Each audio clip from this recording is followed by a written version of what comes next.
Comedygruppen Kosmonauterne præsenterer Tegnsprogstolken. En interviewer, en tegnsprogstolk og en professor i... Hvad ved Sune noget om? Jeg ved ikke, om vi skal bare forestille os, at det er noget. Knorhår. Hvad sagde du? Mølle. Ja, det er professor. Det er mølleholder. Ja, professor mølleholder. Vi giver nu scenen til jer. Værsgo. Ja, velkommen her til den fynske landsby. Vi skal høre om det store mølle, der står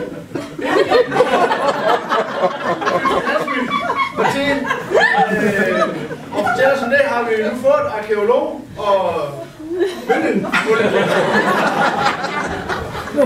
Tobias Christensen, giv ham en hånd.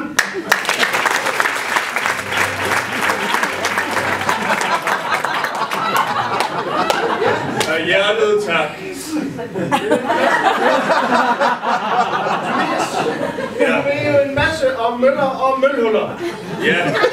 Og de her møllehuller,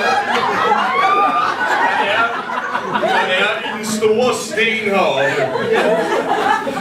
De er jo specifikt forarbejdet af små slaver. Ja.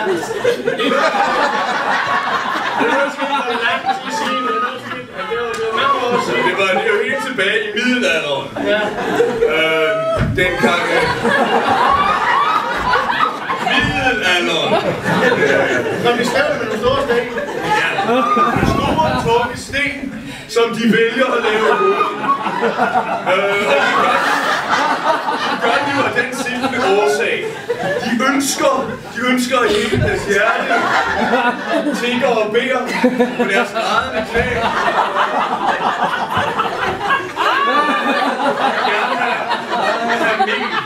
Ja, de ønsker noget mel, ja. Og jeg har jo noget inspiration for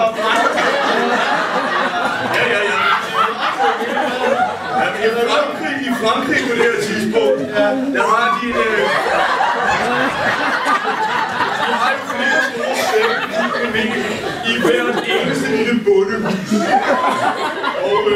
Og det vil man også gerne have herhjemme. Så vi importerer den idé.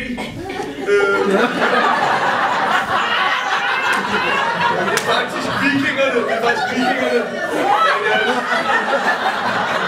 Der er store, flotte